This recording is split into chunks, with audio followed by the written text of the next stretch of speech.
நாகை மாவட்டம் மோகனூரில் அமைந்துள்ள ஆதி கும்பேஸ்வரர் மற்றும் முத்துமாரியம்மன் கோவில்களில் கும்பாபிஷேக விழா வெகு விமரிசையாக நடைபெற்றது.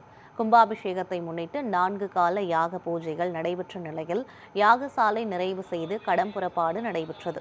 நாதஸ்வர இன்னிசை முழங்க கோவிலை சுற்றி சிவாச்சாரியர்களால் புனித நீர் கோபுர கலசத்தில் ஊற்றப்பட்டு ஆதி கும்பேஸ்வரர் கோவிலில் கும்பாபிஷேகம் நடைபெற்றது.